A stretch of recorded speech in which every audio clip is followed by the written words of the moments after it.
Hello, I'm Sigal Shoham, and this is the Conflict Hotline. What you say next can change your world.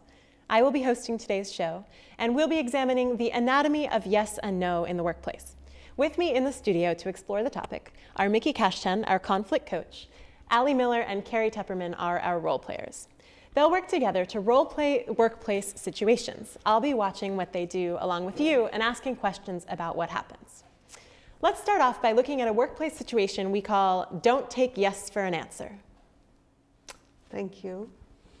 So Ali, as the boss, will be playing Susan, and Kerry will be Grace, who is a technical writer. So, Grace, I need that technical specification report by Wednesday. Can you do that? Okay, yes, I will. I'll have that for you on Wednesday. Okay, great. Wonderful. Let's roll forward, and now it's Wednesday. Okay, so hi, Grace. Do you have those specs for me?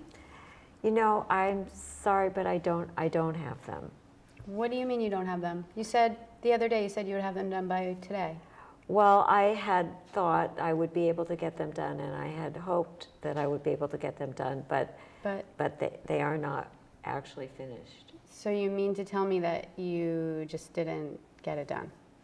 That's true. I wasn't able to get it done. Well, what am I supposed to do now? I mean, I was counting on you to have it done. You said you were going to have it done. Thank you. Let's pause for a second, and we'll come back to this later. But before we leave, I wanted to ask you something. This is not the first time this has happened, right? This is not the first time. Okay, so when there is a repeating pattern, you don't change it after it's already happened. At this point, there's nothing you can do. Your point of being able to do something was earlier. My guess is that you knew she wasn't going to have it done by Wednesday when she said yes. I suspected, yeah. I wasn't trusting that she would have it done. Right, and you didn't do anything about it. Yeah, I was keeping my fingers crossed. Great, so we'll come back to this point because this is a very common thing that we can all learn from. So back to you, Sigal. Thank you, Miki. Conflict Hotline is a live call-in program about the challenges that we face in our relationships at home and in the world. It's about what awareness and skills we can develop to face those situations more successfully. We are an all-volunteer effort with no budget, and we're all affiliated with Bay Area Nonviolent Communication. Give us a call with your conflict. Our number is 510-848-5483. Now let's see what happens when we bring some consciousness and skills to the situation. Thank you. So we're back at this. So I want you to start and pause, ask her and do all the same thing, and pause and let me know when the suspicion comes up for you. Well, it comes up even before I think of going to ask her. Great. Yeah. Wonderful. So that's good to know. Yeah. So what keeps you from saying something to her about it? That's a good question. I guess I don't want her to feel bad. I don't want her to think that I don't trust her. Mm-hmm. But you don't trust her? I don't. Okay, so why don't you want her to think that you don't trust her when it's the truth? I think I'm just hoping this time she'll do it. Great. That's something you have in common, I am sure. And you're both wrong, obviously. But let's check with Grace for a moment. In the moment when you say yes to her, do you know that it's not going to happen? Well, I don't know 100% that it's not going to happen. I know that there's a chance that it might not happen. I know it might be likely that it not happen. But there's a little room for hoping it will. Great, you're so united. It's wonderful. You united in an illusion. Do you see that? We're both in denial. Yeah, and you are hoping it will work out. She's hoping it will work out. You both kind of know that it won't work out, and you're both afraid to own it. Yeah, it would just be so much easier if it would work out. Right, but it's not going to. No, it's not. So the question is, what would it take for you to have the courage to face it and approach her differently? I'm not sure. Would you like to give it a try? Okay. So what is the absolute truth? That if you weren't worried about how she was going to feel, what would you say? Because oftentimes the truth is much easier to say than we think if we can, bring care to it. So the truth is, like, I know you're going to say yes, but I know you're not going to have it done. But I really need you to have it done. Mm-hmm. So what part of it is the part that feels hard to say? I know you're not going to have it done. Okay, so if we're going to be really precise, you don't actually know that. Right. So the truth is, I am worried that she's not going to have it done. Okay, why can't you say that? I could say the worried part. Yeah. Should I try? Try, yeah. Okay. So, Grace, I really need this technical specification thing done by Wednesday, and I'm a little worried that you're not going to be able to get it done by then. Do you think that it would be possible for you to do that? No, she's not going to change her pattern, so watch what happens. Oh, yes. If it's important for you to have it, I'll have it.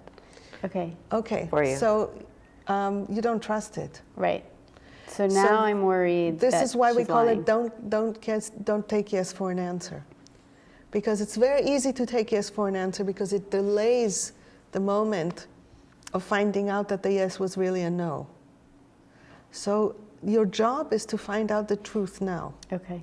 Now, if she's saying yes, she probably knows just as much as you do that this is unlikely. Now, there are other situations, and I want to name them, and maybe we can touch on it a little later, but there could be many reasons why she says yes. In this case, she's saying yes, and we've established this already, basically out of some fear of conflict, kind of like the illusion, the hope that maybe it will work out. Mm-hmm. And that, if there is any sense that there might be fear there, what can you do to make it easier for her to own the truth and say the no?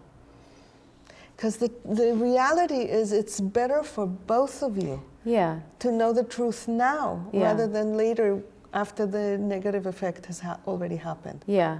So maybe say something like... Try it out. Okay.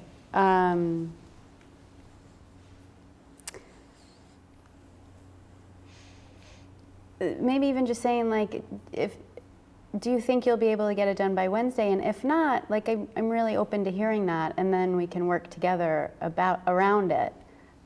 But I'm concerned that you're saying yes, but you don't really mean yes. And I just want you to know that I'm willing to work with you if you don't think you can get it done by Wednesday. So I'm curious, before you answer, do you have any sense of having more room to say no? I have a little bit more sense, but I still am sitting here feeling like she's my boss, I have to say yes. I still feel some of that. I still feel more of that. Mm-hmm. Yeah. So, and I mean, I'm finding it interesting that she's not saying what she always says. Yeah. And there's a part of me that's able to kind of start to take it in, but not enough to respond to it. Mm-hmm. So my sense is that there are two things that you can do to increase the chances that she will take it in. One is say fewer words. Okay. Because you said it several times, the same thing. Okay. And the other is let it go, give her the answer, and then you can still say afterwards, you say, okay, I know you said yes, and I really want you to know that it's more important for me to know now what the truth is than to find out later that you couldn't. Because I think that will give you a little bit more room, wouldn't it? I think it will give me a little more room. I think that the thing that I'm needing is that she needs to find out more about my world. Mm-hmm. That instead of telling me what has to be done, because I can only hear it as what has to be done, she needs to find out more about my world, how heavy my workload is in the next 2 days. Mm-hmm. And then I think I might be able to trust that I can say something, have a choice about yes or no. Sigal, I somehow have a thought that there's something brewing in you, some question. Not yet? Not yet. I'm struck by that it's easier, it could be easier to tell the truth than we think it is so far. But I'd like to see that play out. Yeah.